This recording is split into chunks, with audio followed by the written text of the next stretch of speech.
பெருக்குங்க பாப்போம். கழுத்தை பிடிச்சி கழுத்தை நெரிச்சிடாத. வாவ், இது நல்லா பண்றானே. வேணாம். ஹாய் ஹலோ எல்லாருக்கும் வணக்கம் and welcome back to our channel. Bigg Boss வீட்டுக்குள்ளே வந்துட்டு பார்த்தீங்கன்னா இப்போ நிறைய டாஸ்க்கெல்லாம் கொடுத்துக்கிட்டு இருக்காங்க. அதாவது லக்ஸுரி பீப்புள் வந்துட்டு நார்மல் பிக் பாஸில் இருக்கவங்களுக்கு அந்த வீட்டில் இருக்க ஒர்க்கை செய்யறதுக்கு வந்துட்டு கூட வந்து டாஸ்க்லாம் கொடுத்து அப்படியே ஒர்க் செய்யுங்க அப்படின்னு சொல்லியிருக்காங்க. இதில் பார்வதி வந்துட்டு கமருதீன் கொடுத்த ஒர்க் இருக்குது பார்த்தீங்களா, அப்பா டாஸ்க் இருக்கே வேறு லெவலுங்க.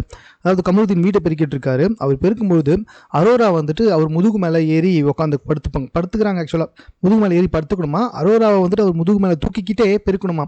இது கமருதீன் கொடுத்த டாஸ்க் மாதிரி இல்லை, ஏதோ கமருதீனுக்கு வந்துட்டு சந்தோஷமான ஏதோ வேலை கொடுத்த மாதிரி இருக்கு. கரும்பு தின்ன கூலியா அப்படின்ற மாதிரி கமருதீன் வந்துட்டு யோசிச்சிருப்பாப்பில், கண்ணா லட்டு திங்க ஆசையா அப்படின்னு. ஸோ இதை வந்துட்டு ஒரு டாஸ்க்காக கொடுத்துருக்காங்க. அங்கே இருக்க எல்லாருமே சொல்கிறாங்க, பாரு நீ கமருதீனுக்கு கஷ்டமான வேலை கொடுக்குறேன்னு சொல்லிட்டு ரொம்ப சுகமான வேலை கொடுத்துருக்க அப்படின்னு. அதுக்கு அங்கே இருக்க எல்லாமே வந்துட்டு சிரிச்சுக்கிட்டு இருக்காங்க. ஏற்கனவே பிக் பாஸை வந்துட்டு தடை பண்ணணும் அப்படி இப்படின்னு பண்ணிக்கிட்டு இருக்கும்போது இந்த மாதிரி அட்டிடியூட்லாம் நடந்துச்சுன்னு வச்சுக்கோங்களேன். இன்னும் இதெல்லாம் என்ன செய்ய போகிறாங்கன்னே தெரியல. இது சம்மந்தமாக உங்கள் கருத்து என்னென்னு நீங்களே தெரியப்படுத்துங்க. மேலும் இது போன்ற செய்திகளை உடனுக்குடன் தெரிந்து கொள்வதற்கு சென்னை சேனலை சப்ஸ்கிரைப் பண்ணுங்கள்.